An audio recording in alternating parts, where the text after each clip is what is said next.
Esse frasco promete milagres. Mas será que minoxidil é tudo isso mesmo? Será?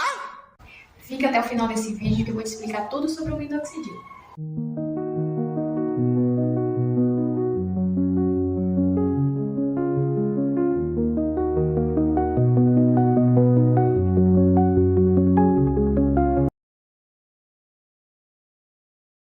O minoxidil é um medicamento e ele pode ser utilizado tanto por via tópica quanto por via oral.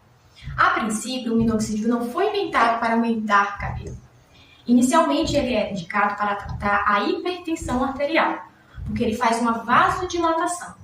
Isso não é brincadeira. Mas ele causa um efeito colateral que é a hipertricose, ou seja, o aumento de pelos no corpo. Então, por isso, hoje em dia, ele não é mais utilizado para tratar a hipertensão arterial. Hoje, ele tem indicação em baixas dosagens para tratar as alopecias, ou seja, a queda capilar. Oh my God. Com relação ao ciclo biológico dos cabelos, o minoxidil prolonga a duração da fase anágena, ou seja, a fase de crescimento do fio, e aumenta o tamanho do folículo piloso, que é aquela bolsa onde o fio é produzido, além de promover a queda do cabelo na fase telógena e induzir a formação de um novo fio na fase anágena. Interessante, né, moça? Então, o minoxidil promove o crescimento dos cabelos, além de ser vasodilatador, ou seja, dilata os vasos sanguíneos, prolonga a fase anágena, que é a fase de crescimento do fio, e aumenta a velocidade de divisão celular. Ou seja, ele basicamente acorda o folículo e fala: bora trabalhar! O minoxidil, por ser um medicamento, ele deve ser prescrito apenas pelos profissionais habilitados. E ele pode ser prescrito tanto para homens quanto para mulheres. E tem vários efeitos colaterais associados. É importante relatar que o minoxidil não trata a alopecia androgenética, mais conhecida como calvície, e também não trata as outras alopecias. Eu não acredito! Ele entra como coadjuvante, ou seja, ele vai complementar o tratamento da alopecia androgenética, mais conhecida como calvície, e também o tratamento de outras alopecias. O minoxidil vai ajudar na repilação, ou seja, no crescimento de novos fios, e vai aumentar a densidade e a espessura dos fios. Só que ele vai repilar e aumentar a densidade apenas nos folículos viáveis, ou seja, nos folículos que ainda estão vivos, ativos. Então, se seu cabelo já deu adeus há muito tempo, o minoxidil não vai trazer ele de volta.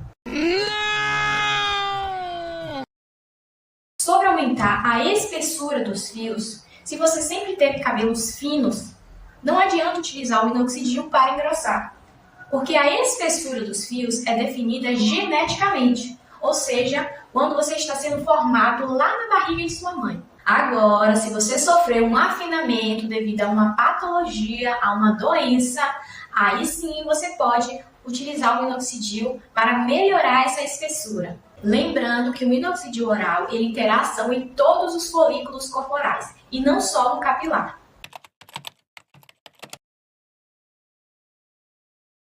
Existe dose para ser iniciada e existe dose máxima.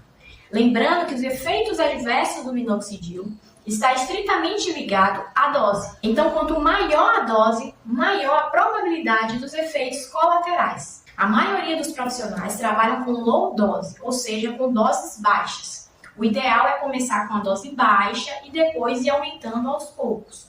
O minoxidil realmente é o melhor parceiro no tratamento, mas não é só ele. E também não é para todo mundo que se deve prescrever.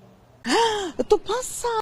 No caso do minoxidil oral, há pessoas que não podem utilizar, como pessoas que têm insuficiência hepática, insuficiência renal, insuficiência cardíaca, polifármacos, ou seja, pessoas que utilizam muito medicamentos, gestantes, pessoas que estão amamentando, crianças. Deve ser evitado também em pacientes que têm hipotensão, ou seja, pressão arterial baixa, e também deve ser evitado em pacientes que têm alterações cardíacas importantes. O minoxidil tem bastante efeito adverso e em doses baixas o efeito adverso mais comum é a hipertricose, que é esse aumento dos pelos corporais. Mas não é todo mundo que vai apresentar. Já em doses um pouquinho mais altas, a hipertricose pode acontecer, além de tonturas e cefaleias. Cuidado, E em viu? doses mais altas, pode ter como efeito adverso também problemas cardíacos. Também podemos ter como efeitos adversos edema periférico. Edema é inchaço. E geralmente esse edema acontece ao redor dos olhos e nas pernas. E quando isso acontece, podemos retirar o minoxidil ou então diminuir a dose. Pacientes que nunca utilizou o minoxidil e começam a utilizar pela primeira vez em doses altas, correm risco até de edema pulmonar. Eu avisei! No caso do minoxidil tópico, se o paciente tiver um couro cabeludo extremamente inflamado e irritado, não deve utilizar o minoxidil, porque senão vai piorar. Então tem um momento correto de utilizar. Se a paciente tem uma dermatite no couro cabeludo, não deve prescrever minoxidil, porque senão vai acabar com o couro cabeludo. Então, se tiver inflamado, primeiro desinflama e depois entra com o minoxidil. Bater uma salva de palma aqui pro profissional. De uma forma geral, o minoxidil é bem tolerado quando utilizado topicamente e poucos são seus efeitos colaterais. Uma ocorrência que pode interromper o tratamento é a dermatite de contato, que é uma inflamação da pele mediante o contato de alguma substância que foi aplicado ali. Você certamente já ouviu algumas pessoas falando que recebeu prescrição de minoxidil, mas que não conseguiu utilizar, porque coçava muito o couro cabeludo, deu caspa e ainda por cima deixou oleoso. Exatamente. Isso acontece porque o minoxidil é uma molécula que não é solúvel em água.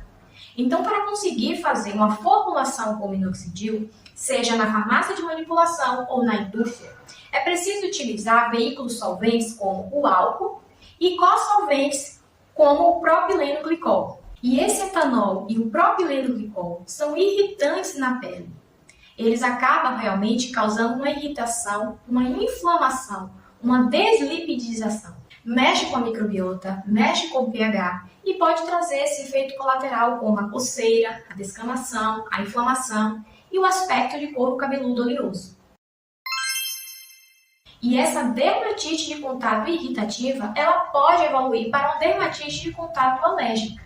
Além dessa dermatite de contato, com o uso do minoxidil tópico, pode ocorrer também que o couro cabeludo fique com um aspecto não muito agradável.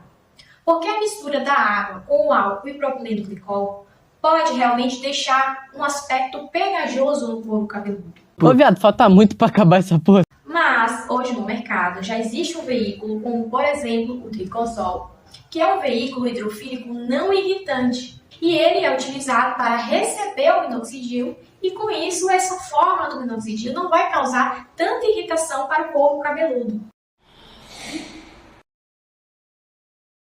Então, hoje temos essa opção desses veículos que são mais suaves, que não vai causar tanta irritação para o couro cabeludo como a solução hidroalcoólica.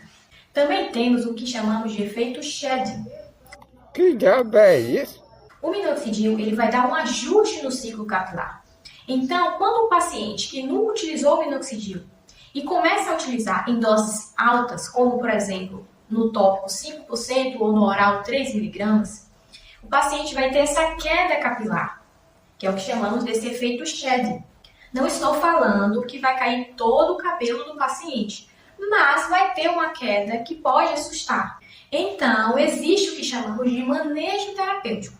A dose usual do minoxidil tópico é a 5%, mas em um paciente que nunca utilizou, começamos com a dose baixa, a 2%, e vamos aumentando aos poucos. E com isso, conseguimos minimizar esse efeito chamado de shedding. Tá certo. Esse efeito shedding pode acontecer tanto no uso tópico quanto no uso oral, que é justamente por conta desse ajuste do ciclo capilar. Esse efeito shedding, ele não vai durar a vida inteira. Ele vem e depois ele passa. Graças a Deus! Sobre a absorção do minoxidil tópico, ele pode sim ser absorvido pela pele e chegar até a corrente sanguínea. Mas a sua concentração é muito baixa, em torno de 0,3% a 4,5% consegue chegar na circulação sistêmica. E esse medicamento é muito bem absorvido pela pele durante aí cerca de mais ou menos 4 horas após a aplicação do produto. Tem uma publicação científica que mostra que a utilização do tônico contendo o minoxidil é melhor absorvido quando aplicado em um couro cabeludo ainda úmido.